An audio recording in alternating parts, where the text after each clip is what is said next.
வணக்கம் நண்பர்களே. அடுத்தவரின் சிந்தனையால் கூட உயரலாம், ஆனால் உழைப்பு நிச்சயம் உன்னுடையதாக மட்டுமே இருக்க வேண்டும் என்ற சிந்தனையுடன் அனைவருக்கும் உழைப்பாளர் தின வாழ்த்துக்களை சொல்லி இன்றைய வீடியோவுக்குள்ளே போகலாம் வாங்க. வீடியோவுக்குள்ளே போகிறதுக்கு முன்னாடி நம்ம சேனலுக்கு நீங்கள் புதுசுன்னா மறக்காமல் லைக் பண்ணுங்கள், ஷேர் பண்ணுங்கள், கமெண்ட் பண்ணுங்கள், சப்ஸ்கிரைப் பண்ணி பக்கத்தில் இருக்கிற பெல் பட்டனை ப்ரெஸ் பண்ணுங்கள். வாங்க வீடியோவுக்குள்ளே போகலாம்.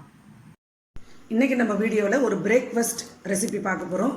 டின்னருக்கும் இதை செய்யலாம். நீங்கள் இந்த தக்காளியில் பண்ண அந்த டொமேட்டோ சாஸ் எப்படி பண்ணுறதுனாக்கா, குக்கர் அடுப்பில் வச்சுக்கோங்க. 2 தக்காளி, காரத்துக்கு ஏற்ற மாதிரி காஞ்ச மிளகாய், பெரிய வெங்காயம் 1, ஒரு 4 பூண்டு, ஒரு சின்ன துண்டு இஞ்சி, லைட்டாக தண்ணி விட்டுக்கோங்க.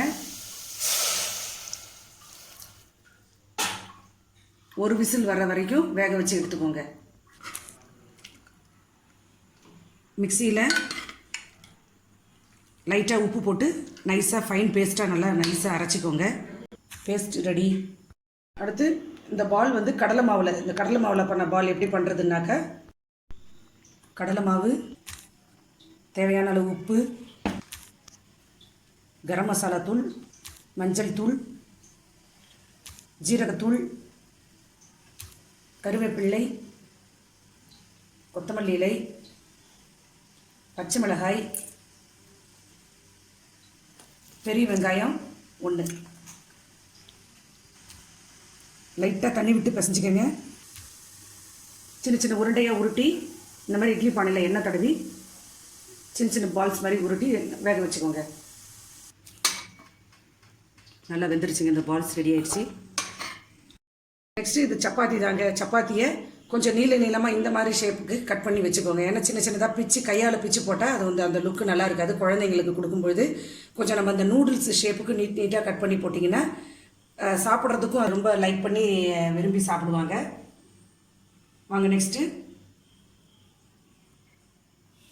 ஸ்டவ்வில் வானல் வச்சு சும்மா ஒரு அரை ஸ்பூன் அளவுக்கு எண்ணெய் ஊற்றிக்கங்க. எண்ணெய் ஊற்றி நல்லா காஞ்சதும் நம்ம ரெடி பண்ணி வச்சுருக்கிற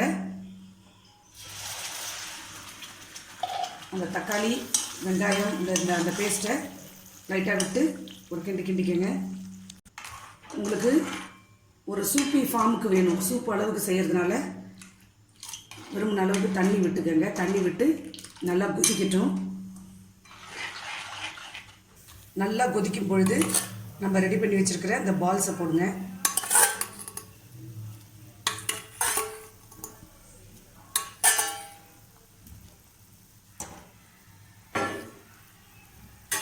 நெக்ஸ்ட்டு இந்த ஸ்லைஸ் பண்ணி வச்சுருக்கிற அந்த சப்பாத்தியை போட்டுருங்க.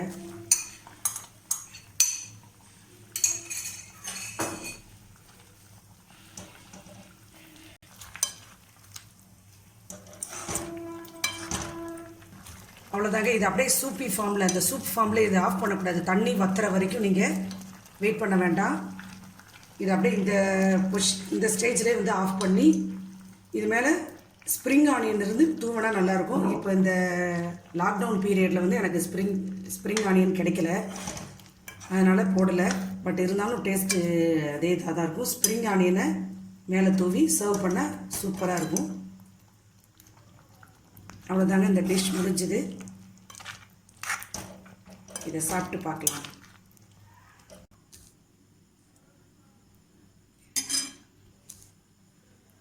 ரெடி ஆயிடுச்சுங்க. இது ஒரு சூப் ஃபார்மில் இந்த பால்ஸு, சப்பாத்தி அண்ட் அந்த சூப்போடு சாப்பிடும்போது டேஸ்ட்டு நான் சொன்ன மாதிரி ஸ்ப்ரிங் ஆனியன் மட்டும் இருந்து இது மேலே நீங்கள் தூவி சாப்பிடுங்க.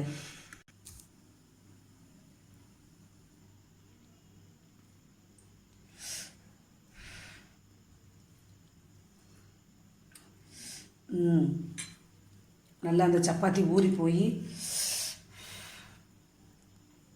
நல்லா ஊறி போயிட்டு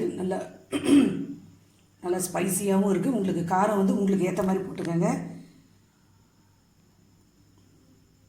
டேஸ்ட்டு அவ்வளோ அருமையாக இருக்குதுங்க. கண்டிப்பாக அதை நீங்கள் வீட்டில் ட்ரை பண்ணி பாருங்கள். இந்த வீடியோ உங்களுக்கு பிடிச்சிருந்துச்சுன்னா லைக் பண்ணுங்கள், ஷேர் பண்ணுங்கள், மறக்காமல் கமெண்ட் பண்ணுங்கள், சப்ஸ்கிரைப் பண்ணி பக்கத்தில் இருக்கிற பெல் பட்டனை ப்ரெஸ் பண்ணுங்கள். நன்றி, வணக்கம்.